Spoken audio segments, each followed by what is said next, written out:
Hello my dear student, this is Vishwajit and welcome to my channel study net.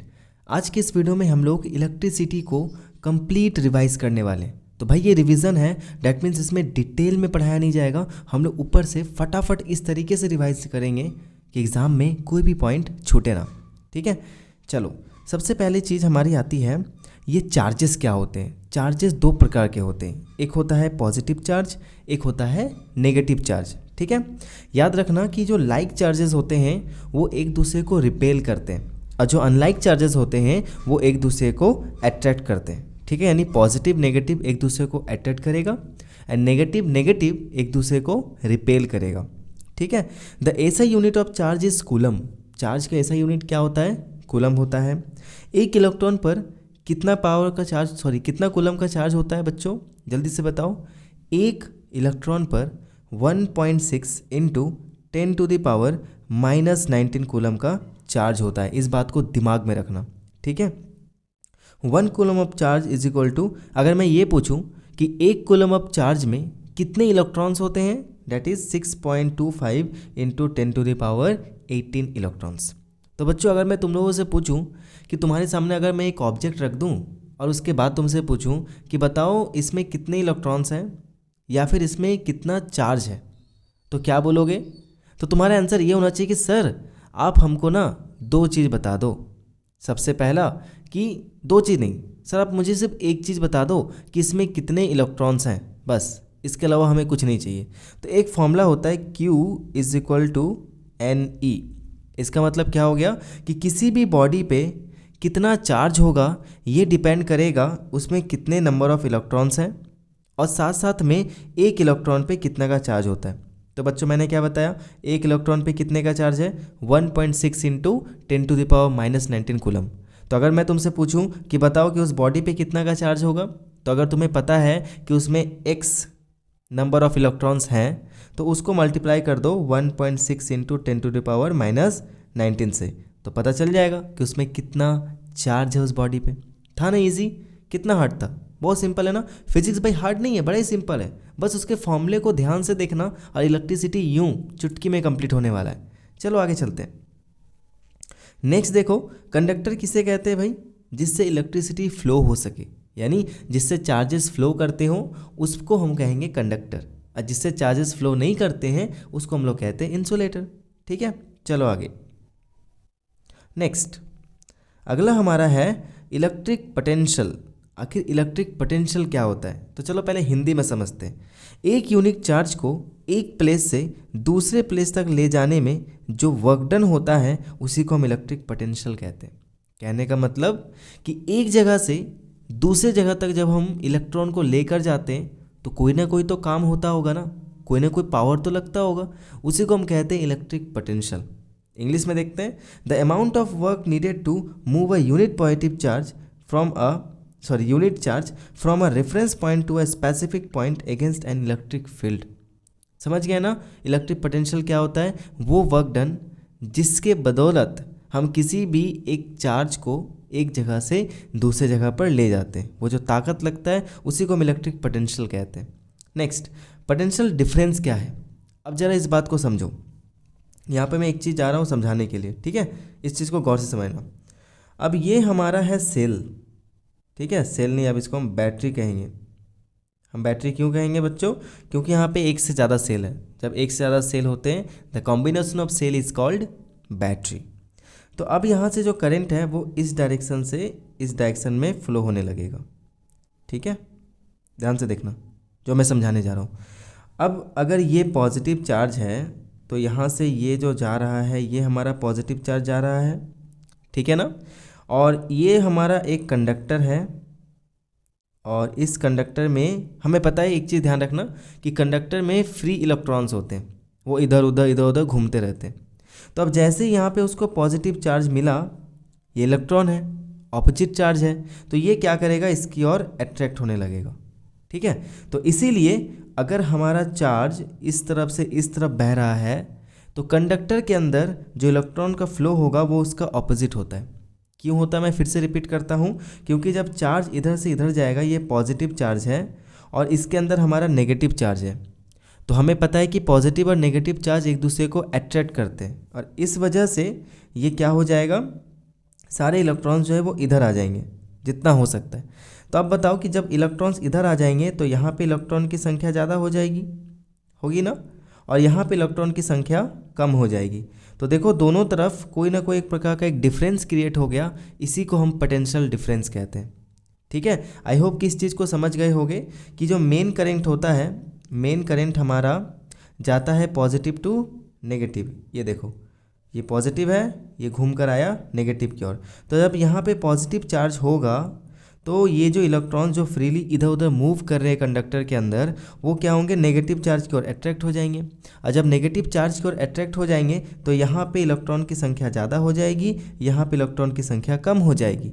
तो इस terminal और इस terminal दोनों के बीच में एक डिफरेंस क्रिएट हो गया और इसी को हम कहते हैं पोटेंशियल डिफरेंस। ठीक है बच्चों, आई होप ये चीज़ तो क्लियर हो गया होगा। ठीक है, the difference in the electric potential between 2 points is called potential difference. Next, potential difference का फॉर्मूला क्या होता है बच्चों, दिमाग में रखना, वर्क डन बाय चार्ज, यानी कितना काम हुआ वो ऊपर रखेंगे और कितना चार्ज है वो नीचे, यानी ये formula V is equal to W/Q। जब ये वीडियो देख रहे हो ना तो एक कॉपी लेकर बैठो और ध्यान से समझना कि हर एक चीज़ को ये कैसे काम कर रहा है। ठीक है, नीचे आते, the SI unit of potential difference is volt. ठीक है, अलेक्जेंडर वोल्टा ने इसको खोजा था, इसलिए इसका नाम पड़ गया वोल्ट, ध्यान रखना। और वोल्ट को किस चीज़ से हम डिनोट करते हैं, V से। नेक्स्ट,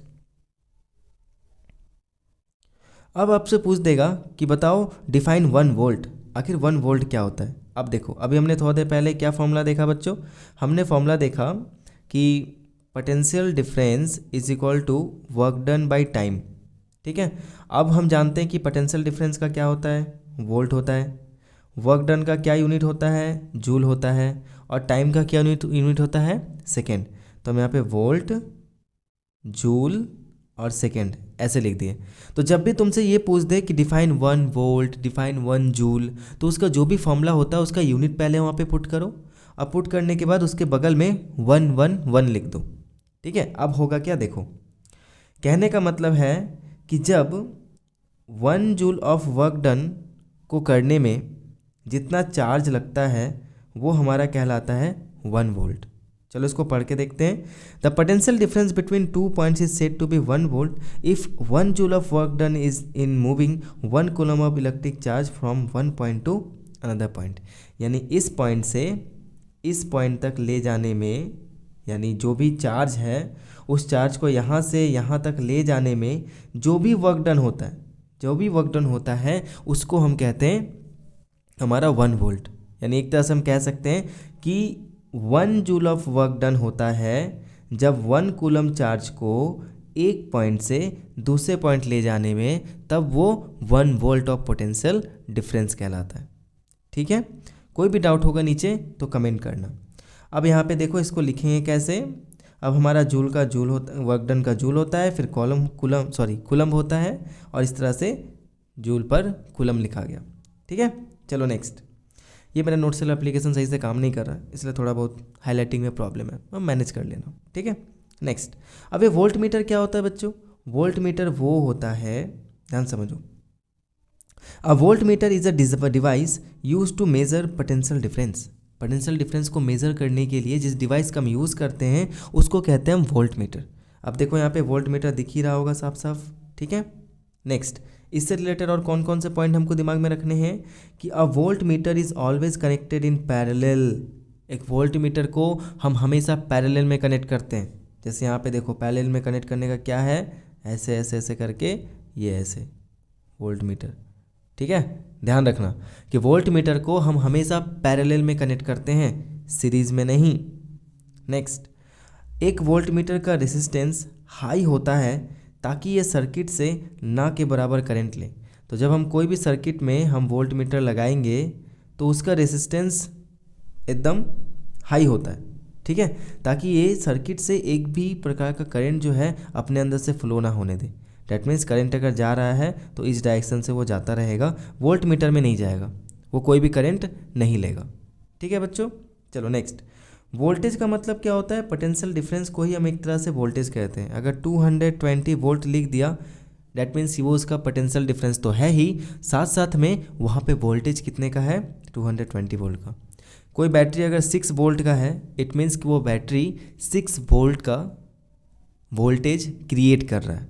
ठीक है बच्चों। Next, what do you mean by electric current. अब इलेक्ट्रिक करेंट क्या है जरा देखो, द फ्लो ऑफ इलेक्ट्रॉन्स और electric charge is called electric current. जब तक चार्ज एक जगह पर होता है तो उसको हम स्टैटिक इलेक्ट्रिसिटी कहते हैं, और जब वो फ्लो करने लगता है तो उसको हम इलेक्ट्रिसिटी कहते हैं एक तरह से, है ना। इलेक्ट्रिक करंट भी हम कह सकते हैं, क्योंकि इलेक्ट्रिक करंट हम जहाँ नाम ले लेंगे इसका मतलब क्या हो गया, करंट जानते हो, करंट, करंट का मतलब होता है धारा, एक तरह से बहने वाला।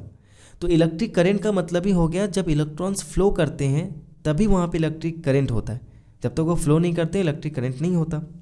The SI unit of electric current is ampere. SI unit क्या है इलेक्ट्रिक करंट का, एम्पियर। सभी चीज़ें कॉपी में नोट कर लेना। Electric current is denoted by I, कहीं भी आई दिख जाए वो इलेक्ट्रिक करंट को डिनोट करता है। तो करंट का फॉर्मूला क्या है भाई, चार्ज बाय टाइम। दिमाग में रखना है करंट का फॉर्मूला क्या है, चार्ज बाय टाइम। ठीक है, I is equal to Q by T, note down कर लो। नेक्स्ट, अब डिफाइन करने बोला है कि भाई डिफाइन करो कि 1 एम्पियर क्या होता है। अभी मैंने क्या बोला कि एम्पियर क्या होता है, एम्पियर सही, तो हम इसका एसआई यूनिट क्या होता है, एम्पियर। देखो मैंने यहाँ पे बताया ना, एसआई यूनिट एम्पियर होता है। अब डिफाइन करने बोला है कि 1 एम्पियर क्या है, तो सीधा सीधी करंट का क्या होता है, एम्पियर, चार्ज का क्या होता है, कूलम, टाइम का क्या होता है, सेकेंड। ठीक है, सब में 1 1 1 रख दो यहाँ पे। तो क्या बोलोगे भाई कि when 1 coulomb of charge flows through a conductor in 1 second the electric current flowing through it is said to be 1 ampere. तो जब कोई भी कंडक्टर से 1 सेकेंड के लिए 1 कूलम का चार्ज वहाँ से फ्लो करता है तो वहाँ पे 1 एम्पियर का करंट जा रहा है। ठीक है, ये समझ गए कि 1 कूलम का चार्ज जब 1 सेकेंड में एक कंडक्टर से फ्लो करता है तो वो 1 एम्पियर का करंट जनरेट करता है। ठीक है, नेक्स्ट, अब यहाँ पे एक और पॉइंट दिमाग में रखना है कि 1 milli ampere is equal to 10 to the power -3 ampere. 1 milli ampere is equal to 10 to the power -3 ampere. अब आता है एम मीटर। थोड़ा देर पहले हमने देखा वोल्ट मीटर, अब हम देख रहे हैं एम मीटर। आखिर ये एम मीटर होता क्या है। Ammeter is a device use to measure electric current. तो इलेक्ट्रिक करेंट को मेज़र करने के लिए हम जिस डिवाइस का यूज़ करते हैं उसको हम एम मीटर कहते हैं। पोटेंशियल डिफरेंस को मेज़र करने वाले डिवाइस को हम वोल्ट मीटर कहते हैं, और इलेक्ट्रिक करंट को मेज़र करने वाले डिवाइस को हम एम मीटर कहते हैं। एम मीटर से रिलेटेड ऐसे कौन से पॉइंट है जो दिमाग में रखना है। पहला, an ammeter is always connected in series. Ammeter हमेशा सीरीज़ में कनेक्ट होता है। जैसे कि वोल्ट मीटर हमेशा पैरेलल में कनेक्ट होता है, वैसे ही एम मीटर हमेशा सीरीज़ में कनेक्ट होता है। तुम इसको ऐसे याद रख सकते हो, voltmeter parallel, ammeter series. ठीक है, VPAS दिमाग में रखना, VPAS। चलो आगे चलते हैं। नेक्स्ट, एक एम मीटर का रेसिस्टेंस काफ़ी लो होना चाहिए ताकि ये करंट के फ्लो को ये फ्लोइंग करंट के वैल्यू को चेंज ना कर दे। कहने का मतलब क्या है कि जब हम एक एमीटर लगाते हैं तो उस एमीटर का रेसिस्टेंस काफ़ी कम होता है, जिसके वजह से उसके अंदर से इजीली करंट फ्लो कर पाता है और वहाँ पे वो कोई भी ऑब्स्टेकल क्रिएट नहीं करता। Next, direction of conventional current and flow of electrons. अभी मैंने थोड़ा देर पहले समझाया ना पोटेंशियल डिफरेंस में कि ये अगर मैं एक सेल लेता हूँ तो यहाँ से यहाँ पे पॉजिटिव चार्ज जो है वो इस डायरेक्शन में फ़्लो करने लगता है। ठीक है, तो जब पॉजिटिव चार्ज इस डायरेक्शन में फ़्लो करेगा तो इसके अंदर जितने भी फ्री इलेक्ट्रॉन्स हैं वो क्या हो जाएंगे, अटेंशन पोजीशन में आ जाएंगे कि अब हमें लड़ना है। लड़ना क्या है, वो तो जाके अट्रैक्ट हो जाते हैं। कहने का मतलब ये पॉजिटिव है और यहाँ पे सारे चार्जेस नेगेटिव है, तो जब सारे नेगेटिव चार्ज हैं तो वो पॉजिटिव की ओर भागेंगी। ठीक है, तो इससे क्या होता है कि यहाँ पे एक डिफरेंस क्रिएट हो जाता है। तो ये जो अंदर बह रहा है ना, इसको हम कहते हैं एक्चुअल फ्लो ऑफ इलेक्ट्रॉन्स। यानी एक्चुअली जो इलेक्ट्रॉन फ्लो होता है वो होता है नेगेटिव से पॉजिटिव की ओर, नेगेटिव से पॉजिटिव की ओर। और जो कन्वेंशनल करंट है, कन्वेंशनल का मतलब कि ऐसा मान लिया गया है, तो हम मानते हैं कन्वेंशनल करंट जो होता है वो पॉजिटिव से नेगेटिव की ओर जाता है, लेकिन जो एक्चुअल फ्लो ऑफ इलेक्ट्रॉन होता है वो नेगेटिव से पॉजिटिव की ओर होता है। इस चीज़ को ध्यान रखना, ये थोड़ा सा ऑपोजिट है। कई बार ये सेम रूल जो है वो तुम्हें देखने को मिलेगा, Fleming's left hand thumb rule ऐसे करके, ठीक है। बहुत सारे में आगे जाके ये इंपॉर्टेंट है, वो मिलेगा ही, कन्फर्म मिलेगा। कन्वेंशनल करंट का डायरेक्शन एक्चुअल इलेक्ट्रॉन फ्लो के डायरेक्शन के ऑपोजिट होता है, ठीक है। मैंने यहाँ पे ये भी शॉर्टकट में दे दिया है। मुझे नहीं पता कि बिना वेबसाइट का नोट्स कैसे सेंड करते हैं, इसलिए मैंने इसको अभी तक सेंड नहीं किया है। तो अभी तुम लोग क्या करो, कॉपी में उतार लो इसको, ठीक है, जितना हो सके नोट डाउन कर लो। सिंबल्स फॉर इलेक्ट्रिक कंपोनेंट्स, जैसे सेल को हम ऐसे डिनोट करते हैं, ये बैटरी है, ये कनेक्टिंग वायर है, ये जॉइंट वायर है, वायर क्रॉसिंग है, फिक्स्ड रेसिस्टेंस, ये हो गया रियोस्टेट, ये वेरिएबल रेसिस्टेंस ऐसे होता है, ध्यान रखना। एममीटर ऐसे होता है, वोल्ट मीटर ऐसे होता है, गैल्वेनोमीटर ऐसे होता है, ठीक है। गैल्वेनोमीटर का काम क्या होता है भाई? गैल्वेनोमीटर का काम होता है कि वो डिटेक्ट करता है कि क्या हमारे सर्किट से करंट फ्लो हो रहा है या नहीं हो रहा है। अगर करंट हमारा इस डायरेक्शन से इस डायरेक्शन में फ्लो करता है तो गैल्वेनोमीटर इस तरफ झुक जाता है, ठीक है। चलो अब आगे चलते हैं। नेक्स्ट, एन ओपन स्विच, ये गैल्वेनोमीटर झुकता है ना, वो बताता है कि डायरेक्शन ऑफ करंट किधर से किधर की ओर जा रहा है। नेक्स्ट, ये हो गया क्लोज स्विच, ये इलेक्ट्रिक बल्ब है ना, इस तरीके से। चलो नेक्स्ट देखते हैं। अब ये रियोस्टेट क्या होता है भाई? रियोस्टेट क्या है? Variable resistance is called rheostat. Variable resistance का मतलब ये जो डिवाइस दिख रहा है ना तुम्हें, ये डिवाइस ना रेजिस्टेंस को वैरी कर सकता है। यानी अगर तुम्हें 6 ओम का रेजिस्टेंस चाहिए तो तुम इसको ऐसे स्वाइप कर दो, इधर से उधर स्लाइड कर दो, तो जैसे स्लाइड कर करके तुम अपने हिसाब से अपना रेजिस्टेंस क्रिएट कर सकते हो। जितना रेजिस्टेंस चाहिए वो तुम क्रिएट कर दो। मान लो एक सर्किट में बार बार रेजिस्टेंस को चेंज करना पड़ रहा है, तो इनकेस हम बार बार रेजिस्टेंस को वहाँ पे अप्लाई नहीं कर सकते ना, तो वहाँ पे हम एक डिवाइस लगा देते हैं रियोस्टेट, और इसी की मदद से हम क्या करते हैं, रेजिस्टेंस को अलग अलग तरीके से वैरी करवा सकते हैं। Next, very important topic, Ohm's law. अब ये ओम्स लॉ क्या कहता है? एट कांस्टेंट टेम्परेचर, यानी टेम्परेचर एकदम कांस्टेंट रहना चाहिए भाई। तो at constant temperature the current flowing through a conductor is directly proportional to the potential difference across its and.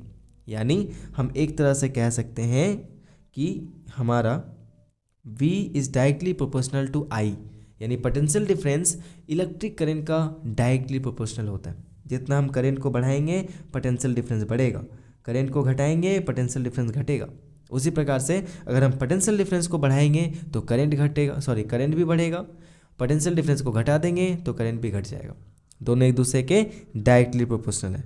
तो हमने यहाँ से ये सबसे पहले लिख लिया कि current is directly proportional to potential difference.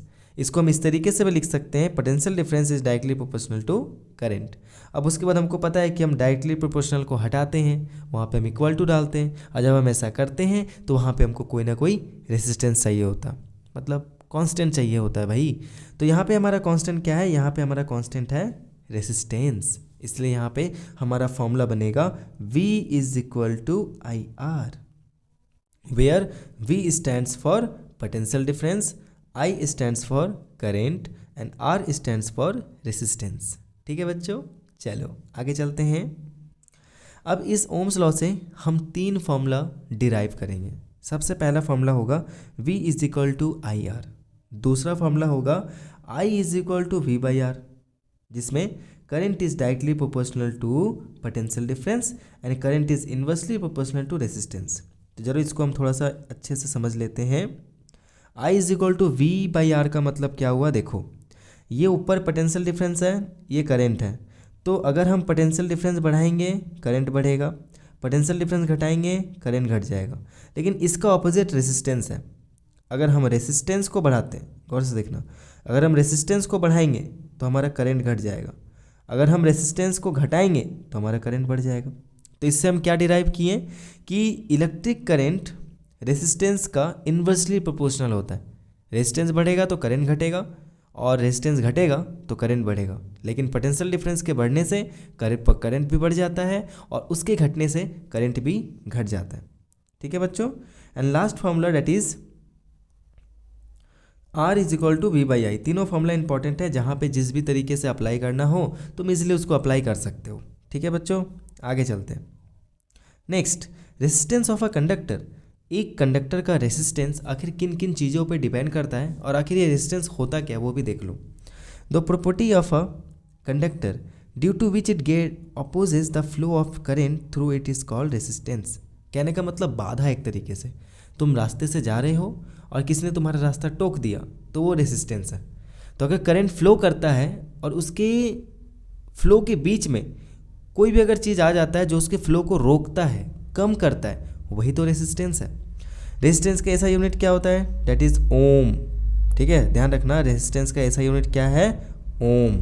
और एक कंडक्टर का रेजिस्टेंस कुछ चीज़ों पर डिपेंड करता है। सबसे पहला लेंथ पे डिपेंड करेगा, दूसरा थिकनेस पे डिपेंड करेगा, तीसरा टेम्परेचर पे डिपेंड करेगा और फोर्थ उस चीज़ का मटेरियल पे डिपेंड करेगा। आखिर वो कौन सी मटेरियल से बना हुआ है, जो भी चीज़ से हम इलेक्ट्रिसिटी पास कर रहे हैं वो कौन से मटेरियल से बना हुआ है, इस चीज़ पे भी डिपेंड करता है कि वो कितना रेजिस्टेंस क्रिएट करेगा।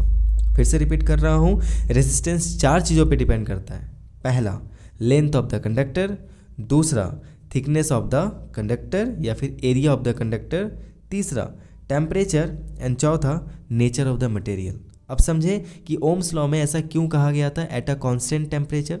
अगर हम टेम्परेचर को बढ़ाएंगे तो रेसिस्टेंस का वैल्यू भी घटेगा बढ़ेगा, और जब रेसिस्टेंस का वैल्यू घटेगा और बढ़ेगा तो वो हमारे मेजरमेंट में प्रॉब्लम क्रिएट कर सकता है। ठीक है, नेक्स्ट। अब तुमसे पूछ देगा भाई डिफाइन 1 ओम। आखिर ये 1 ओम क्या है, ध्यान समझना। 1 ohm is the resistance of a conductor such that when a potential difference of 1 volt is applied to its end and the current of 1 ampere flows through it। अब देखो रेसिस्टेंस निकालने बोला है तो V is equal to I R हमारा formula था, तो हम R निकालेंगे तो R is equal to V by I हो जाएगा। यहाँ 1 रखेंगे, यहाँ 1 रखेंगे, यहाँ 1 रखेंगे, तो इसका मतलब क्या हो गया कि जब 1 वोल्ट का पोटेंशियल डिफरेंस अगर किसी कंडक्टर के बीच में होता है, उस पर अगर हम 1 वोल्ट, हम एक तरह से कह सकते हैं कि 1 वोल्ट का पोटेंशियल डिफरेंस अगर कंडक्टर के बीच से गुजारा जाए, ठीक है, और उसका करंट 1 एम्पियर का होता है तो उसमें 1 ओम का रेसिस्टेंस क्रिएट होता है। ठीक है बच्चों, चलो तो ये यहाँ पे तुम देख सकते हो साफ साफ। अब नीचे मैंने यहाँ पे कुछ चीज़ लिख रखी है। गुड कंडक्टर क्या होता है सॉरी गुड कंडक्टर क्या होता है?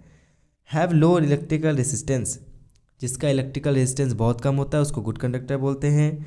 Has comparatively high electrical resistance, जिसका इलेक्ट्रिकल रेजिस्टेंस बहुत ज़्यादा होता है उसको हम रेजिस्टर कहते हैं। और जिसका रेजिस्टेंस बहुत ज़्यादा होता है, इन्फिनिटी होता है, इन्फिनाइट होता है, जिससे करंट फ्लो करता ही नहीं है, वो है बैड कंडक्टर। और इसका दूसरा नाम होता है इंसुलेटर। ठीक है, कंडक्टर, रेजिस्टर, इंसुलेटर। रेजिस्टर में क्या होता है, इसका इलेक्ट्रिकल रेजिस्टेंस ज़्यादा होता है लेकिन बहुत ज़्यादा नहीं होता। ठीक है, नेक्स्ट।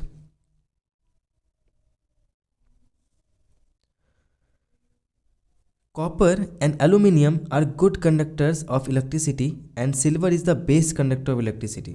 तो कॉपर एंड एल्यूमिनियम अच्छे कंडक्टर है, लेकिन अगर मैं बोलूँ सबसे अच्छा, डेट इज सिल्वर। तो कभी कभी क्वेश्चन पूछ देता है एग्जाम में कि जब सिल्वर सबसे बेस्ट कंडक्टर ऑफ इलेक्ट्रिसिटी है तो इसका यूज़ हम वायर में क्यों नहीं करते? इसके पीछे का रीज़न क्या है कि सिल्वर बहुत कॉस्टली होता है, इसको अगर हम वायर में यूज़ करेंगे तो एक तो बहुत ज़्यादा खर्चा आने वाला है, एंड सेकेंड थिंग ये है कि इसके चोरी होने के चांसेस भी बहुत ज़्यादा बढ़ जाते हैं, इसीलिए हम सिल्वर का यूज़ नहीं करते। Next, factors affecting the resistance of a conductor. ऐसे कौन कौन से फैक्टर्स हैं जिसके वजह से हमारा रेसिस्टेंस अफेक्ट करता है? मैंने बताया अभी 4 चीज़, क्या क्या याद करो। लेंथ बताया, थिकनेस बताया या फिर इसको हम एरिया कह सकते हैं, टेम्परेचर बताया मैंने, और साथ साथ में एक और मैंने क्या बताया, मटेरियल। ठीक है, अब समझते हैं। देखो क्या है, सो माजरा क्या है, पूरा का पूरा माजरा देखो। एक रेसिस्टेंस एक कंडक्टर के लेंथ पे डिपेंड करता है, यानी जितना हम उसका लेंथ को बढ़ाएंगे उतना रेजिस्टेंस भी बढ़ जाएगा, जितना लेंथ को हम कम करेंगे उतना रेजिस्टेंस भी कम होगा। इसलिए आजकल देखना वो वायर जो मतलब जिनको रेजिस्टेंस हमको कम चाहिए, जिसमें ज़्यादा करंट फ्लो करवाना हो, वो बहुत ही शॉर्ट हो जाता है। कभी एक चीज़ देख लेना, जो पावर बैंक होता है उसका जो वायर होता है जो उसका कनेक्टर होता है वो बहुत ही शॉर्ट होता है। क्यों? ताकि वो ज़्यादा रेजिस्टेंस क्रिएट ना करे और साथ साथ में करंट भी अच्छे से उसमें फ्लो हो पाए। ठीक है। नेक्स्ट, एरिया के साथ इसका क्या वास्ता है भाई? Resistance is inversely proportional to area, यानी जितना एरिया हम बढ़ाएंगे उतना रेजिस्टेंस हमारा घटते जाएगा। इसीलिए इसका परफेक्ट एग्जांपल तुम देख सकते हो, जो टावर होते हैं बड़े बड़े, उसमें जो इलेक्ट्रिकल वायर जाती है पावर प्लांट वाली, वो वायर बहुत मोटी मोटी होती है। तो ऐसा कोई भी वायर जिसमें रेजिस्टेंस कम क्रिएट करवाना हो, वो सारे वायर मोटे होते हैं, क्योंकि जैसे ही वायर मोटा होगा उसका क्रॉस सेक्शन एरिया बढ़ जाएगा, और जब एरिया बढ़ेगा तो हमारा रेजिस्टेंस घट जाएगा, और जब रेजिस्टेंस घटेगा तो हमारा करंट बढ़ जाएगा। ठीक है। तो करंट को इजीली फ्लो करवाने के लिए जो वायर्स होती हैं उसमें क्या होते हैं, वो उसका एरिया ज़्यादा होता है। ठीक है। नेक्स्ट, थर्ड हम लोग देखते हैं, the electrical resistance of a conductor depends on the nature of the material of which it is made. तो इसके नेचर पे भी डिपेंड करता है कि किस चीज़ से वो बना हुआ है। फॉर एग्जांपल, अगर मैं नाइक्रोम की बात करूं और कॉपर की बात करूं, तो हम सभी को पता है कि कॉपर का जो इलेक्ट्रिसिटी वो कंडक्ट करता है उससे ज़्यादा रेजिस्टेंस क्रिएट करता है नाइक्रोम, लगभग 50 to 60 टाइम्स। ठीक है। अगर हम कॉपर और नाइक्रोम वायर का कंपैरिजन करें तो हम ये पाएंगे कि नाइक्रोम वायर का रेजिस्टेंस कॉपर वायर से 60 टाइम्स ज़्यादा होता है। अब हम कोई डिवाइस ले लिए जिसमें हमने नाइक्रोम लगा रखा है, एक हमने डिवाइस ले लिया जिसमें हमने कॉपर लगा रखा है। तो अब आप ही बताओ कि कौन से वाले से इलेक्ट्रिसिटी बहुत ईजिली फ्लो करेगी, कौन ऐसा डिवाइस है जो रेजिस्टेंस कम क्रिएट करेगा? तो डेफिनेटली जो कॉपर वायर है वो इलेक्ट्रिसिटी को अच्छे से प्रोड्यूस करेगा, सॉरी उसके अंदर से फ्लो करेगा। तो ये जो है वो कम से कम हमारा रेजिस्टेंस क्रिएट करेगा, और ये नाइक्रोम वायर जिसका रेजिस्टेंस 60 गुना है, ये ज़्यादा रेजिस्टेंस क्रिएट करेगा, और ये इलेक्ट्रिसिटी को वहाँ से निकलने के लिए भी रोकेगा, बहुत ज़्यादा मात्रा में रोकेगा। Next, the resistance of all pure material increases on rising the temperature and decreases on lowering the temperature. तो जैसे जैसे हम टेम्परेचर बढ़ाते जाएंगे वैसे वैसे हमारा रेजिस्टेंस भी बढ़ते जाएगा। टेम्परेचर घटाएंगे तो रेजिस्टेंस भी घट जाएगा। ठीक है। तो हमने 4 चीज़ देखा। पहला हमने ये देखा कि एक रेजिस्टेंस एक कंडक्टर के लेंथ पे डिपेंड करता है, लेंथ जितना बढ़ाएंगे हमारा रेजिस्टेंस उतना ही बढ़ेगा, लेंथ घटाएंगे तो रेजिस्टेंस भी हमारा घट जाएगा।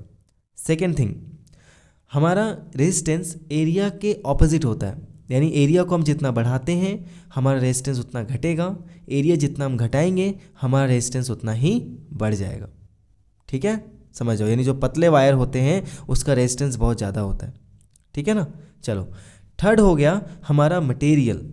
तो हमारा रेजिस्टेंस मटेरियल पे भी डिपेंड करता है कि हमने किस टाइप का मटेरियल यूज़ किया है। अगर हम नाइक्रोम जैसे कोई मटेरियल का यूज़ कर लें तो वो हाई रेजिस्टेंस क्रिएट करता है। कॉपर, सिल्वर, एल्यूमिनियम ये सब का यूज़ करेंगे तो एकदम कम से कम, सिल्वर तो एकदम कम ना के बराबर करता है। क्यों? इसीलिए तो उसको हम लोग बेस्ट कंडक्टर बोलते हैं। उसके बाद लास्ट हमने क्या देखा कि जैसे हम टेम्परेचर को बढ़ाएंगे वैसे ही हमारा रेजिस्टेंस भी बढ़ता जाएगा, टेम्परेचर को घटाएंगे तो हमारा रेजिस्टेंस भी घट जाएगा। ठीक है ना।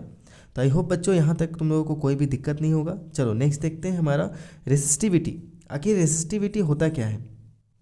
तो ये रेसिस्टिविटी इज इक्वल टू ये हमारा resistance into area divided by length. अब ये आया कहाँ से वो मैं एक बार डिराइव करके दिखा देता हूँ, जरा गौर से देखो, समझना यहाँ पे। ठीक है। ये हमारा रेसिस्टेंस किस पे डिपेंड किया? लेंथ पे। रेजिस्टेंस हमारा किस पे डिपेंड किया? एरिया पे। ठीक है। तो क्या हम इसको लिख सकते हैं R is directly proportional to L/A? कोई दिक्कत यहाँ तक नहीं। अब हमको डायरेक्टली प्रोपोर्शनल को हटाना है तो इसके यहाँ पे कोई ना कोई तो कांस्टेंट डालना पड़ेगा ना। तो हमने यहाँ पे R इज इक्वल टू एक कांस्टेंट डाल दिया जिसका नाम है रेसिस्टिविटी, L/A।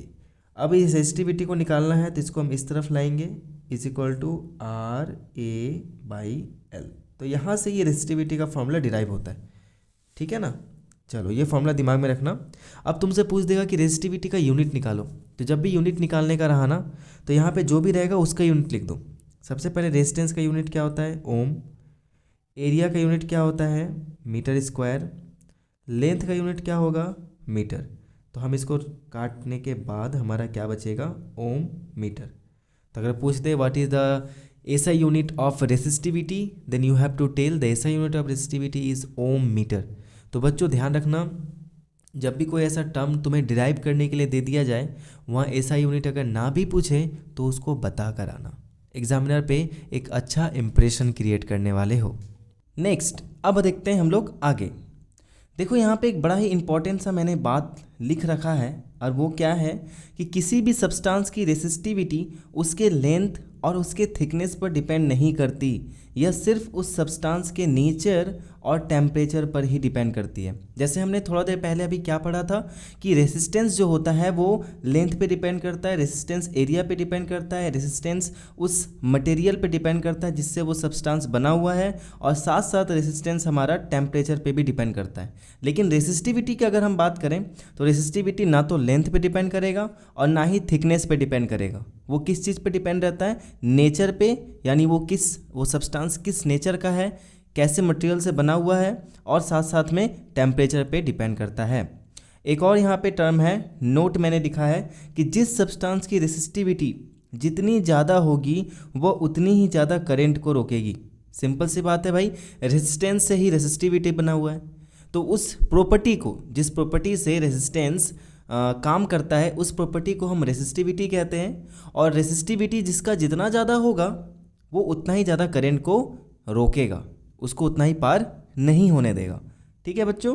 नेक्स्ट, तो यहाँ पे एक चीज़ हमको और ध्यान रखने वाली बात है कि resistivity of N alloy is greater than resistivity of a pure metal. यानी अगर हम दो चीज़ के रेसिस्टिविटी को नापेंगे तो उस समय हमको ध्यान रखना है कि जो अलॉय होती हैं, जितनी भी अलॉयज़ होंगी, उसकी रेसिस्टिविटी ज़्यादा होगी किसके कंपैरिजन में? प्योर मेटल के रेसिस्टिविटी के कंपैरिजन में। ठीक है। Next, combination of resistance. हम रेसिस्टेंस को दो तरीके से जोड़ सकते हैं। सबसे पहला तरीका होता है हमारा सीरीज़, दूसरा तरीका होता है हमारा पैरेलल। ठीक है, तो यहाँ पे मैं फिगर बना के दिखाता हूँ दोनों का, इजीली तुम लोग इसको समझना। ठीक है, अगर मैं सीरीज की बात करूँ तो सीरीज का फिगर कुछ इस तरीके का होगा। तो ये हमारा तीनों रेजिस्टेंस R1, R2, R3 ये सीरीज में जुड़े हुए हैं। ठीक है, अब हम लोग देखते हैं कि ये पैरेलल कैसे होगा।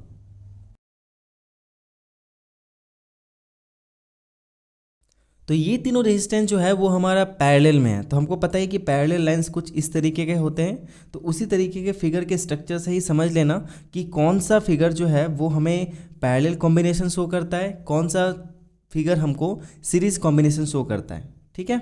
नेक्स्ट, अब देखते हैं कि जब रेजिस्टेंस सीरीज में जुड़ा होता है तो आखिर इसका फॉर्मूला क्या होता है। जब रेजिस्टेंस हमारा सीरीज में जुड़ा होगा तो उसका फॉर्मूला होगा, ये हो गया इक्विवेलेंट रेजिस्टेंस। ध्यान रखना, कभी एग्जाम में पूछ देता है कि इसके इक्विवेलेंट रेजिस्टेंस को फाइंड आउट करें। तो equivalent resistance is equal to R1 plus R2 plus R3। चलो, तो यहाँ पे हमको क्या क्या ध्यान रखना है। सबसे पहले ये फिगर हम लोग देखते हैं। सपोज करो कि ये एक सर्किट है, ठीक है, और इस सर्किट में ये हमारा यहाँ पे सेल लगा हुआ है, मतलब बैटरी लगा हुआ है, और करंट जो है वो इस डायरेक्शन से इस डायरेक्शन की ओर फ्लो कर रहा है। यहाँ पे एक रेजिस्टेंस है, यहाँ पे एक रेजिस्टेंस है। ठीक है, इसमें जो बैटरी है वो V वोल्ट से पोटेंशियल डिफरेंस इसमें डिलीवर कर रहा है, डेट मीन्स वो वोल्टेज दे रहा है। और एक चीज़ यहाँ पे और हमको ध्यान रखना है, देखो ये जो यहाँ पे येलो इस टाइप का मैंने बना रखा है, इसको ना नोट डाउन कर लेना। क्या है ज़रा समझो। जब रेसिस्टेंसेस सीरीज में जुड़े होते तब पोटेंशियल डिफरेंस अलग अलग लगता है पर करंट सेम रहता है। यानी इस पूरे के पूरे सर्किट में जो करंट है वो करंट हमारा सेम होगा। ठीक है, करंट हमारा सेम होगा, और ये जो हमारा पोटेंशियल डिफरेंस है, ये पोटेंशियल डिफरेंस हमारा क्या होगा? डिफर करेगा। ठीक है, ये मैं लिख दिया। तो इसमें हमको ध्यान रखना है कि जब भी हमारा रेसिस्टेंस सीरीज में जुड़ा होता है तो उस समय पोटेंशियल डिफरेंस अलग अलग होता है। तो बच्चों मैं इस पे इसीलिए एम्फेसाइज कर रहा हूँ क्योंकि एग्ज़ाम में जब न्यूमेरिकल बनाओगे तुम लोग तो उस समय यहाँ पे कंफ्यूज हो सकते हो। अगर ये फॉर्मूला डिराइव करने दे तो कंफ्यूज हो सकते हो। फिर से रिपीट कर रहा हूँ कि अगर रेसिस्टेंस सीरीज़ में लगे होते हैं तो पोटेंशियल डिफरेंस दोनों पे अलग अलग लगता है, लेकिन पूरे सर्किट पे करंट बिल्कुल सेम लगेगा। तो इस पॉइंट से हमने यहाँ पर क्या देखा कि रेसिस्टेंस 1 पे V1 पोटेंशियल डिफरेंस लग रहा है और रेसिस्टेंस R2 पर V2 पोटेंशियल डिफरेंस लग रहा है। लेकिन पूरे पे करंट क्या है, सेम है। ठीक है, तो यहाँ पे हम लोग सबसे पहले क्या लिखेंगे भाई, ओवरऑल पूरे सर्किट का जो हमारा पोटेंशियल डिफरेंस होगा वो V1 प्लस V2 होगा, क्योंकि दो ही तो यहाँ पे वोल्टेज हैं, एक R1 पे लग रहा है, एक R2 पे लग रहा है, तो दोनों को हम जोड़ देंगे तो हमको टोटल वोल्टेज निकल जाएगा। तो इसको हम इक्वेशन 1 मान लेते हैं। फ्रॉम ओम्स लॉ, ये मैंने थोड़ा शॉर्टकट में लिखा है बच्चों, तुम्हें क्या करना है, अच्छे से इसको लैंग्वेज बना कर लिखना। ये नोट्स था इसलिए मैंने शॉर्टकट में लिख दिया। V is equal to I R, ये हमने देखा है ऑलरेडी ओम्स लॉ में कि V is equal to I R होता है, यानी I इंटू आर होता है। ठीक है, नेक्स्ट, तो अब एक बात बताओ, जब यहाँ पे दो रेसिस्टेंस है, तो दो रेसिस्टेंस जब हैं तो हमारा पोटेंशियल डिफरेंस का फॉर्मूला भी तो दो लगेगा। तो जो V1 है उसके लिए I R1 होगा एंड V2 के लिए I R2 होगा। तो बोलोगे सर यहाँ पे R1 और R2 आपने लिखा है, V1 V2 लिखा है, लेकिन I1 I2 क्यों नहीं लिखा? तो याद करो, अभी मैंने थोड़ी देर पहले बताया कि जब कोई रेसिस्टेंस सीरीज में जुड़ा होता है तो करंट पूरे सर्किट का सेम होता है, तो उसको हम I1 I2 क्यों मानेंगे भला? जब करंट सेम ही हो तो हम नहीं मान सकते उसको, तो यहाँ पे हमको करंट को I ही लेना पड़ेगा। ठीक है, तो इक्वेशन 3 एंड इक्वेशन 4 हम इसको मान लेंगे। उसके बाद हमने यहाँ पे क्या किया है, putting equation 2, equation 3, equation 4 in equation 1। तो यहाँ पे देखो, इस V का वैल्यू आई आर को हमने यहाँ पे पुट किया, I इंटू आर। उसके बाद V1 का वैल्यू ये वाला यानी I इंटू R1 को हमने यहाँ पुट किया, प्लस और V2 का जो हमारा निकला है I इंटू R2, इसको हमने इसके जगह पे पुट कर दिया। उसके बाद हमने क्या किया, यहाँ पे I कॉमन लिया। ठीक है, यहाँ पे हमने I कॉमन लिया, I इंटू आर हो गया, और यहाँ पे I कॉमन लेकर हमने R1 प्लस R2 कर डाला। ठीक है, उसके बाद इधर I था और इधर I था, दोनों I हमारे कट गए तो बच गया R is equal to R1 plus R2। तो इस तरह से अगर हम यहाँ पे 10 रेजिस्टेंस को जोड़ के रखेंगे तो उसका भी formula R1 plus R2 plus R3 plus dot dot dot dot so on. ठीक है, ऐसे हो जाएगा। तो ये हमारा फॉर्मूला, इस पैरेलल सीरीज से हमने क्या क्या सीखा, सीरीज में हमने क्या सीखा, सबसे पहले कि रेजिस्टेंस जब सीरीज में होता है तो उसका फॉर्मूला होता है R1 plus R2 plus R3। दूसरा हमने क्या सीखा कि जब रेजिस्टेंस सीरीज में होता है तो पोटेंशियल डिफरेंस अलग अलग लगता है दोनों रेजिस्टेंस पे, लेकिन करंट ओवरऑल सेम होता है। इस फॉर्मूला को हमने यहाँ पे डिराइव भी करना सीखा। चलो अब नेक्स्ट देखते हैं रेजिस्टेंस इन पैरेलल। जब रेजिस्टेंस पैरेलल में जुड़ा होगा तो हमें क्या क्या ध्यान रखना है। पहला चीज़, इसका फॉर्मूला हो जाता है 1/। ठीक है, जहाँ पे हम R1 R2 R3 लिख रहे थे, अब वहाँ पे हमको लिखना पड़ेगा 1/R1 1/R2 1/R3। ये कैसे आया वो हम लोग अभी नीचे डिराइव करेंगे। ठीक है, तो इसके लिए सबसे पहले दो चीज़ जान लो कि जब रेसिस्टेंसेस पैरेलल में जुड़े होते हैं तब सभी रेसिस्टेंसेस से अलग अलग करंट पास होता है, पर पोटेंशियल डिफरेंस सेम रहता है, जस्ट ऑपोजिट। अब इसमें क्या होगा कि जब रेसिस्टेंसेस पैरेलल में जुड़े होंगे तो उसमें पोटेंशियल डिफरेंस सेम हो जाएगा और करंट अलग अलग हो जाएगा। यानी हम पूरे सर्किट के लिए एक अकेला V लेंगे, लेकिन करंट के लिए हम I1 और I2 मानेंगे। इसी को कंसीडर करते हुए मैंने यहाँ पे लिखा है, देखो दो रेजिस्टेंस है R1 R2। ठीक है, अब ये R1 पे यहाँ पे I1 होगा, ये R1 पे I1 करंट फ्लो कर रहा है और R2 में I2 करंट फ्लो कर रहा है। ठीक है, लेकिन ओवरऑल सर्किट पे जो हमारा पोटेंशियल डिफरेंस है वो V है। तो चलो वही हम लोग फॉर्मूला लगाते हैं, वापस यहाँ पे देखते हैं।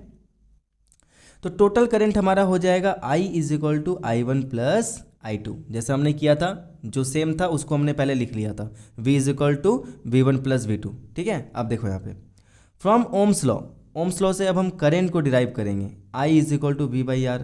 ठीक है, इक्वेशन सेकेंड मान लिए हमने। उसके बाद नीचे both resistance I1 is equal to V/R1 and I2 is equal to V/R2। जैसे कि ये I है ओवरऑल सर्किट के लिए, तो overall potential difference and overall resistance लिखेंगे। लेकिन जब हम एक रेजिस्टेंस पे निकाल रहे हैं, यानी R1 के लिए निकाल रहे हैं, फॉर R1 अगर हम निकालेंगे तो I1 is equal to V/R1, और जब हम R2 के लिए निकाल रहे हैं तो I2 is equal to V/R2। यहाँ तक आई होप कोई दिक्कत नहीं है। नेक्स्ट, अब हम लोग क्या करेंगे, equation second, equation third and equation 4 को हम लोग क्या करेंगे, इक्वेशन फर्स्ट में रख देंगे। ठीक है, तो डैट मीन्स ये देखो यहाँ पे हमारा लिखा हुआ था I, कहाँ गया, सॉरी, ये देखो ये क्वेश्चन हमारा क्या कहता है, आई, तो आई के लिए हमारा क्या है वी बाई आर, तो हमने वी बाई आर यहाँ पे पुट किया। अब आई वन इक्वल टू क्या है वी बाई आर वन, तो इस आई वन की जगह पे हम V by R one put करेंगे प्लस, अब यहाँ पे आई टू की जगह पे हमको क्या रखना है वी बाई आर टू रखना है। ठीक है, अब हम यहाँ पे क्या करेंगे वी कॉमन ले लेंगे, one by R is equal to, यहाँ पे भी वी कॉमन ले लेंगे तो क्या बचेगा one by R one plus one by R two. ठीक है, अब ये वी और ये वी कट गया तो क्या बच गया one by R is equal to one by R one plus one by R two. और इस तरह करते करते अगर आप 10 रेजिस्टेंस को जोड़ोगे तो सबको हम प्लस करते जाएंगे। ठीक है, तो अब हम लोग फिर से रिपीट करते हैं। यहाँ पे हमने पैरेलल में क्या सीखा कि जब रेजिस्टेंसेस को हम पैरेलल में जोड़ते हैं, कंबाइन करते हैं, तो उसका फॉर्मूला कुछ इस तरीके का होता है। सेकेंड, उसमें करंट जो होता है वो अलग अलग लगता है लेकिन पोटेंशियल डिफरेंस सेम रहता है। ठीक है, चलो तो यहाँ पे मैं एक छोटा सा एक रिव्यू दे देता हूँ, लिख देता हूँ, यहाँ पे मैं लिख देता हूँ। ठीक है, फॉर पैरेलल सर्किट, पैरेलल, चलो पैरेलल ही लिख देता हूँ, समझ जाना। ठीक है, पैरेलल में होता क्या है, पोटेंशियल डिफरेंस हो जाएगा सेम और करंट हो जाएगा डिफरेंट। ठीक है, और अगर मैं बात करूं यहाँ पर फॉर सीरीज, सीरीज में क्या होगा, potential current same and potential difference different. ये मैं यहाँ पे नोट्स में इंक्लूड करना भूल गया शॉर्टकट में, ये आप लोग दिमाग में रख लेना। ठीक है, चलो नेक्स्ट हमारा बड़ा इंपॉर्टेंट ये पार्ट है कि advantages of parallel circuits in domestic wiring, कि अब हम लोग अगर पैरेलल सर्किट को यूज़ करते डोमेस्टिक वायरिंग में तो उसके क्या क्या एडवांटेजेस हैं, कई बार एग्जाम में ये पूछ देता है। ठीक है, तो in parallel circuits if one electrical appliances stop working due to some defect then all other appliances keep working normally. तो देखो मैं इसको ना एकदम ईजी भाषा में समझाता हूँ कि घर में अगर हम घर की बात करें तो घर में अगर हर एक अलग अलग इलेक्ट्रिकल डिवाइस के लिए अलग अलग स्विच होगा तो समझ जाओ वो सारे के सारे पैरेलल में जुड़े हैं। लेकिन अगर हर किसी डिवाइस का सिर्फ एक अकेला स्विच होगा तब वो सीरीज होता है। जैसे कि आपके घर में आपका बल्ब, आपका टीवी, आपका रेफ्रिजरेटर, आपका पंखा, ठीक है, फैन, अगर इन चारों को हम एक ही स्विच से कनेक्ट कर दें तब हम ये कहेंगे कि ये चारों के चारों सीरीज में जुड़े हुए। ठीक है, और अगर हम सबका अलग अलग स्विच रखते हैं जैसा कि एज यूजुअल होता है तो वो हमारा हो जाता है पैरेलल में। तो सबसे बड़ा एडवांटेज क्या है पैरेलल सर्किट का कि अलग अलग इलेक्ट्रिकल एप्लियंसेस को चलाने के लिए हम अलग अलग स्विच का यूज़ करेंगे। Second, in parallel circuits each electrical appliances has its own switch due to which it can be turned on and off independently। ठीक है, और इसको हम इंडिपेंडेंटली वर्क भी कर सकते हैं। अब देखो ये पॉइंट नंबर 1 में कुछ और भी कहा था कि अगर मान लो हमारा पंखा ख़राब हो जाता है, ठीक है, तो हमारा बल्ब जलेगा, हमारा रेफ्रिजरेटर चलेगा, हमारा टीवी चलेगा।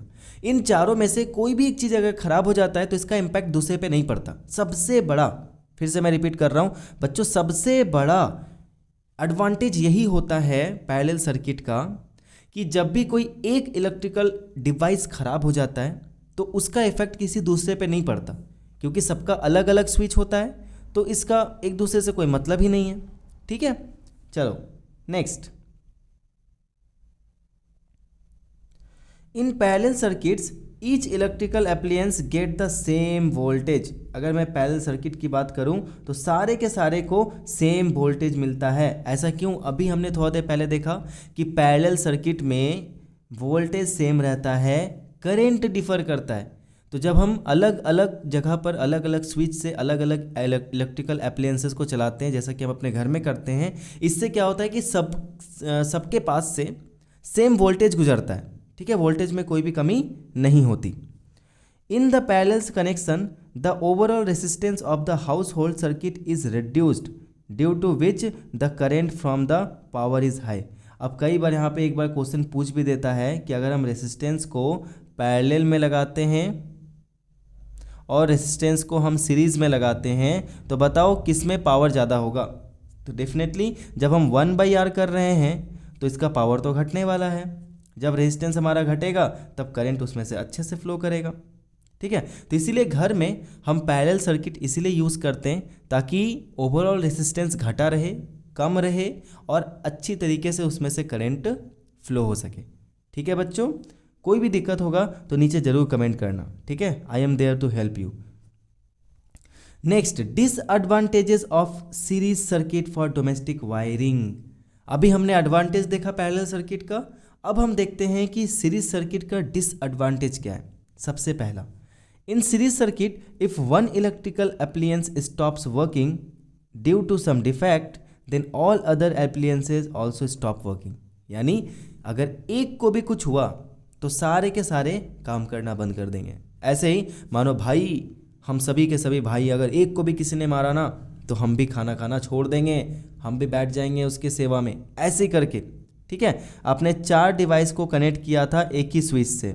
ठीक है, तो इस सर्किट को पूरा करने के लिए चारों के अंदर से करंट पास होना जरूरी है। अब इसमें से एक के साथ करंट ब्रेक कर गया, फ्यूज़ कर गया, तो डेफिनेटली अगले वाले के पास करंट जाएगा नहीं, और जब करंट जाएगा नहीं तो ये सर्किट ओपन हो जाएगा, क्लोज होगा ही नहीं, ओपन हो जाएगा। तो ओपन सर्किट में बल्ब जलती है क्या? ओपन सर्किट में करंट फ्लो होता है क्या? नहीं ना। बस यही रीज़न है कि सीरीज सर्किट का यूज़ हम जनरली नहीं करते, बहुत कम करते हैं। क्यों? क्योंकि अगर एक भी डिवाइस ख़राब हुआ तो पूरा का पूरा सर्किट ही ब्रेक कर जाएगा। In series circuit all the electrical appliances have only one switch due to which they can not be turn on and off separately. जैसे कि पैरेलल सर्किट में क्या था कि हमको जब मन किया, अब ठंडी का समय था तो हम पंखा नहीं चलाते थे, हमें सिर्फ बल्ब चलाना था, हमें रेफ्रिजरेटर नहीं चलाना था, हमें टीवी चलाना था, तो हमें जो मन उसको हम अलग अलग इंडिपेंडेंटली इंडिविजुअली हम क्या कर सकते थे, बंद भी कर सकते हैं और खोल भी सकते हैं। लेकिन अगर हम बात करें सीरीज सर्किट की तो सीरीज में ऐसा नहीं होता, सबको भाई एक ही साथ ऑन करो, एक ही साथ बंद करो। ठीक है, next, in series circuit the appliances do not get the same voltage as of the power supply line. अभी हमने थोड़ा देर पहले देखा कि पोटेंशियल डिफरेंस क्या होता है, इसमें डिफर करता है, करंट क्या होता है, सेम होता है। तो भाई जब पोटेंशियल डिफरेंस डिफर करेगा तो डेफिनेटली वोल्टेज में कमी आएगी, ज़्यादा भी हो सकता है, तो कम या ज़्यादा कुछ भी हो सकता है, पर एक जैसा सबको नहीं मिलेगा। मानो कि बल्ब को ज़्यादा वोल्टेज मिल रहा हो और पंखे को कम वोल्टेज मिल रहा हो, चारों के चारों लगे हुए हैं तो किसी को ज़्यादा मिल रहा है, किसी को कम, किसी को तो बहुत ही कम मिल रहा है। ठीक है, next, in the series connection of electrical appliances the overall resistance of the circuit increases too much due to which the current from the power supply is low. ठीक है, तो थोड़ा देर पहले हमने ये भी देखा कि सीरीज कनेक्शन में रेजिस्टेंस होते हैं वो इस तरीके के होते हैं। ठीक है, तो जब हम इस तरीके का कॉम्बिनेशन यूज़ करेंगे तो डेफिनेटली रेजिस्टेंस हमारा बढ़ जाएगा, ओवरऑल रेजिस्टेंस, और जब ओवरऑल रेजिस्टेंस बढ़ जाएगा तो वो करंट को डिक्रीज कर देगा। समझ गए ना, सब एक दूसरे से रिलेटेड है, बहुत ही ईजी सा खेल है। आगे चलते हैं, नेक्स्ट हमारा बहुत ही इंपॉर्टेंट सा टर्म है, टॉपिक है इलेक्ट्रिक पावर। ठीक है, तो अब हम लोग बहुत लंबा दूरी तय कर चुके हैं, अब हम लोग लास्ट पार्ट पढ़ने जा रहे हैं, थोड़ा सा और है, इसके बाद फिर ये चैप्टर आपका ओवर हो जाएगा। ठीक है, तो इलेक्ट्रिक पावर क्या है, देखो, electric power is the electrical work done per unit time. यानी किसी भी टाइम में कोई भी ऑब्जेक्ट या कोई भी डिवाइस कितना वर्क डन करता है, कितना काम करता है, कितना चलता है, वो उसका पावर है। तो वर्क डन बाय टाइम कैसे याद रखेंगे, P is equal to W/T। तो अब देखो पावर का ऐसा यूनिट होता है वाट, यानी हाँ ठीक है, और अगर मैं इसका निकालूं वर्क डन का होता है जूल और टाइम का होता है सेकेंड, तो 1 watt is equal to 1 joule by 1 second. यहाँ पे मैंने लिख भी रखा है कि द ऐसा unit of electric power is what, a bigger unit of electric power is kilowatt. छोटा यूनिट है, छोटा सा बच्चा है वाट, और थोड़ा बड़ा है, बड़ा हो जाने के बाद वो हो गया किलोवाट। तो हम अपने घर में किसका यूज़ करते हैं, वाट का या किलोवाट का? बड़ा ही सिंपल क्वेश्चन मैंने पूछा, हम लोग यूज़ करते हैं किलोवाट का।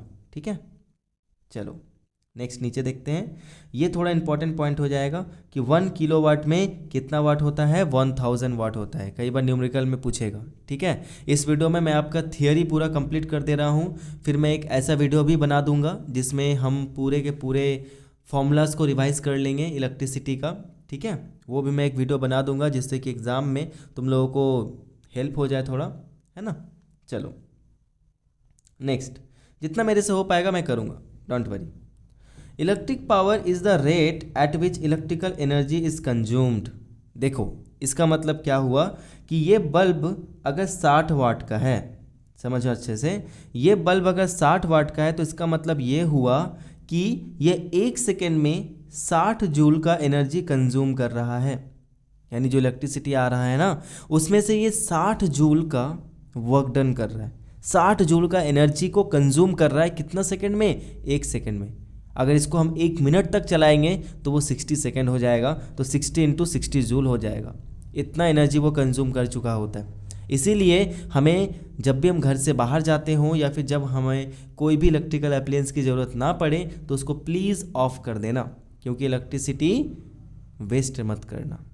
चार्जर वगैरह भी होता है उसको भी ऑफ कर देना। नेक्स्ट,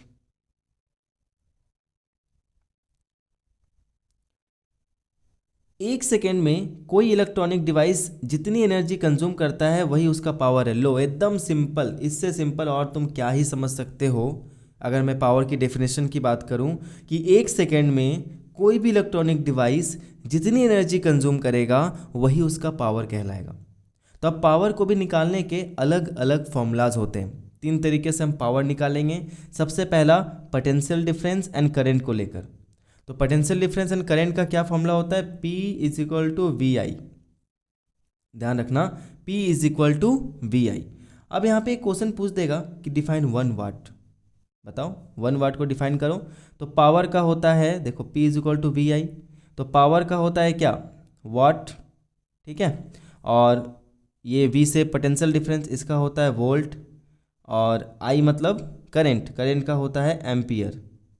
ठीक है, तो अब हमको क्या करना है, सबके आगे 1 1 1 पुट करना है, जैसे मैंने यहाँ पे पुट कर रखा है। तो यहाँ पे हो क्या जाएगा अब यहाँ पे क्या होगा कि 1 what is the power consumed by an electrical device when operated at a potential difference of 1 volt carries a current 1 ampere.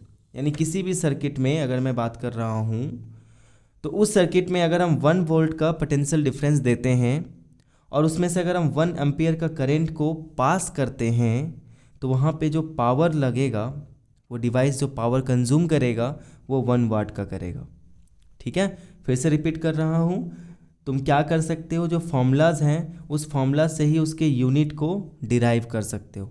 और यूनिट डिराइव कर सकते हो तो कई बार 1 जूल 1 वाट ऐसे करके पूछ देता है, तो उसका भी सॉल्यूशन बता सकते हो। ठीक है ना, फिर से रिपीट कर दे रहा हूँ कि अगर हम किसी भी डिवाइस को 1 वोल्ट का पोटेंशियल डिफरेंस दें, 1 एम्पियर का करंट उससे पास करें, तो वो 1 वाट का पावर खींचेगा। नेक्स्ट, सेकेंड फॉर्मूला देखते हैं करंट एंड रेसिस्टेंस को लेकर। तो P =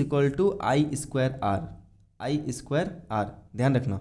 एंड थर्ड हमारा फॉर्मूला है, दैट इज, ऊपर आ जा भाई, थर्ड वाला फॉर्मूला हमारा है P = V²/R। ठीक है, तो यहाँ पे मैंने तीनों फॉर्मूला दे रखे हैं, इसको एकदम बाय हार्ट लर्न कर लो, कॉपी कर लो। सबसे पहला P = VI कब होगा? जब हम पोटेंशियल डिफरेंस एंड करंट को लेकर बना रहे हैं। जो हमारा जैसा दिया होगा उस हिसाब से न्यूमेरिकल में वैसा ही पुट कर देना।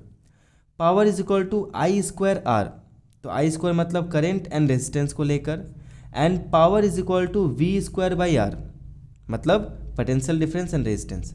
तो पावर का यूज़ हम कर सकते हैं पोटेंशियल डिफरेंस और करंट को लेकर, पावर का यूज़ हम कर सकते हैं पोटेंशियल डिफरेंस एंड रेजिस्टेंस को लेकर, पावर का यूज़ हम कर सकते हैं करंट एंड रेजिस्टेंस को लेकर। ठीक है, ध्यान रखना। नेक्स्ट, क्या इंपॉर्टेंट नोट हमने लिखा है यहाँ पे कि power is inversely proportional to the resistance. ये कब आया भाई, ये कैसे हो गया? P = V²/R। ठीक है, तो यहाँ पे देखो रेसिस्टेंस इसका 1/R है, मतलब इसको मैं ऐसे लिखता हूँ ये देखो P is equal to V by R, तो क्या हम कह सकते हैं P is directly proportional to 1/r। ठीक है, तो इसका मतलब जितना हम रेजिस्टेंस को बढ़ाएंगे हमारा पावर घट जाएगा, हम जितना रेजिस्टेंस को घटाएंगे हमारा पावर बढ़ेगा। तो रेजिस्टेंस का भी बहुत बड़ा हाथ होता है पावर को घटाने और बढ़ाने में। ठीक है, देखो हाई पावर डिवाइसेस का रेजिस्टेंस कम होता है और लो पावर डिवाइसेस का रेजिस्टेंस ज़्यादा होता है। ठीक, यहाँ पे देखो दो बल्ब मैंने यहाँ पे ले रखा है, एक बल्ब थोड़ा ज़्यादा ग्लो कर रहा है, एक बल्ब थोड़ा कम ग्लो कर रहा है। इसके पीछे का रीज़न क्या है उसको पता करते हैं। इस बल्ब का रेजिस्टेंस ज़्यादा है इसीलिए इसका पावर कम है, तभी ये कम ग्लो कर रहा है। देखो इसका रेजिस्टेंस ज़्यादा है तो हमारा पावर क्या हो जाएगा, कम। लेकिन इस बल्ब की अगर हम बात करें तो इस बल्ब का रेजिस्टेंस लो है इसलिए इसका पावर ज़्यादा है, तभी ये ज़्यादा ग्लो कर रहा है। ठीक है, रेजिस्टेंस कम है तो पावर हमारा ज़्यादा है। ठीक, तो कोई भी डिवाइस को अगर हम पावर उसका हम ज़्यादा रखना चाहते हैं तो उस डिवाइस का रेजिस्टेंस भी कम रखना पड़ेगा, जस्ट ऑपोजिट। नेक्स्ट, अगर किसी इलेक्ट्रिकल डिवाइस में 100 वाट 220 वोल्ट या ऐसा ही कुछ लिखा हुआ है तो इसका मतलब यह है कि यह 1 सेकेंड में 100 जूल की एनर्जी कंज्यूम करेगा और इसे 220 वोल्ट वोल्टेज पर यूज़ करना है। तो ऐसे बहुत सारे डिवाइसेस होते हैं जैसे कि मोबाइल चार्जर। ठीक है, मैं एक रियल लाइफ एग्जांपल दे रहा हूँ। देखो यहाँ पे एक पिक्चर में तुम देख सकते हो कि मोबाइल चार्जर में भी कई बार लिखा होता है 100 वाट 220 वोल्ट। 100 वाट तो नहीं होगा, सॉरी फॉर इट, वहाँ पे बहुत ही कम वोल्ट होता है। लेकिन मैं एक इलेक्ट्रिक बल्ब की बात कर रहा हूँ। ठीक है, अगर इलेक्ट्रिक बल्ब में ऐसा ही लिखा हुआ है 100 वाट 220 वोल्ट तो इसका मतलब ये हुआ कि इसको कौन से सप्लाई लाइन में यूज़ करना है, कितना वोल्टेज पे रन करना है, डेट इज़ 220 वोल्ट। और ये कितना एनर्जी कंज्यूम करेगा, डेट इज़ 100 वाट, यानी 100 जूल की एनर्जी वो कंज्यूम करेगा। ठीक है, नेक्स्ट, ये फॉर्मूला बड़ा ही मज़ेदार है। क्या फॉर्मूला मज़ेदार है, देखो तो ज़रा। Formulas for electrical energy in terms of power and time. यहाँ पर बच्चे थोड़ा सा फंसते हैं तो थोड़ा ध्यान से इसको समझना। ठीक है, electrical power is equal to क्या होता है, वर्क डन बाय टाइम। हमने भी थोड़ा देर पहले पावर इज इक्वल टू भी क्या देखा था, वर्क डन बाय टाइम। और electrical power is equal to भी हम क्या देख रहे हैं, वर्क डन बाय टाइम। तो भाई क्या डिफरेंस है, नथिंग डिफरेंस, कुछ नहीं है। समझो, work done is equal to electrical energy consumed. हमें पता है कि वर्क डन का मतलब क्या हो गया, जितने एनर्जी वो लेता है। अभी मैंने थोड़ा देर पहले क्या बताया कि अगर वो 100 जूल का वर्क डन किया तो इसका मतलब तो यही हुआ ना कि वो 100 जूल का एनर्जी कंज्यूम किया। तो वर्क डन का मतलब ही होता है कितना एनर्जी वो कंज्यूम करता है। तो क्या हम यहाँ पर वर्क डन के जगह पर इलेक्ट्रिकल एनर्जी नहीं लिख सकते, लिख सकते हैं ना बच्चों। तो इसीलिए मैंने यहाँ पे लिखा electrical power is equal to electrical energy divided by time. तो अगर हमको इलेक्ट्रिकल एनर्जी निकालना हो तो क्या उसको हम पावर के साथ टाइम को मल्टीप्लाई नहीं कर देंगे ऐसे करके, इसको इधर लाकर। तो हमारा क्या फॉर्मूला बन जाएगा, energy is equal to power into time. तुम इसको ऐसे समझो, power is equal to work done by time था और work done is equal to हमारा एनर्जी होता है। तो अब हमारा हो गया power is equal to energy by time. और जब power is equal to energy by time हो गया तो हमको एनर्जी निकालना है, तो इसको हम इधर मल्टीप्लाई कर देंगे P इंटू टी। तो E is equal to P into T, ये दिमाग में रख लेना, बहुत ही इंपॉर्टेंट सा फॉर्मूला है। तो the unit of electrical energy is watt hour and SI unit is joule. तो कैसे निकालेंगे एनर्जी का, देखो पावर का क्या होता है वाट और टाइम का क्या होता है आवर यहाँ पे। ठीक है, तो यहाँ पे हम लेंगे वाट आवर, वाट सेकेंड नहीं लेते हैं, वाट आवर लेते हैं। और इसका हम पूरा लिखेंगे जूल। ऐसा unit of electrical energy is joule, यानी इलेक्ट्रिकल एनर्जी का क्या होता है जूल, ध्यान रखना। ठीक है, नेक्स्ट, अब वहाँ पे एक क्वेश्चन पूछ दिया डिफाइन 1 वाट आवर। तो क्या करेंगे भाई, 1 watt hour is equal to 1 watt into 1 hour. इसी फॉर्मूला पे हम लोग इसको अप्लाई कर देंगे। तो क्या निकल जाएगा कि 1 watt hour is the amount of electrical energy consumed when an electrical appliance of 1 watt powered is used for 1 hour. तो जब हम कोई ऐसा डिवाइस लेते हैं जिस डिवाइस का पावर 1 वाट का हो और उसको अगर हम 1 घंटे के लिए चलाएंगे, फिर से रिपीट कर रहा हूँ, कोई भी अगर हम डिवाइस लेते हैं उस डिवाइस का पावर 1 वाट का है, उसको हम 1 घंटे के लिए चलाएंगे, तब उसको कहेंगे कि 1 वाट आवर हुआ। ठीक, next, the commercial unit of electrical energy is kilowatt hour. Next is the commercial unit of electrical energy is kilowatt hour. Next है हमारा the commercial unit of electrical energy is kilowatt hour. तो यहाँ पे एक word दिया हुआ है commercial unit, क्यों बोला गया है? क्योंकि नॉर्मली अगर हम पावर को डिराइव करते हैं तो वो छोटे बेसिस पे होता है, लेकिन अगर हम घर की बात करते हैं, घर में जो इलेक्ट्रिकल वायर जाता है और हमें इलेक्ट्रिकल बिल देना पड़ता है ना, तो इलेक्ट्रिसिटी बिल देने के लिए हम जिस मेथड का यूज़ करते हैं, जिस यूनिट का यूज़ करते हैं, वहाँ पे हमारा होता है किलो वाट आवर।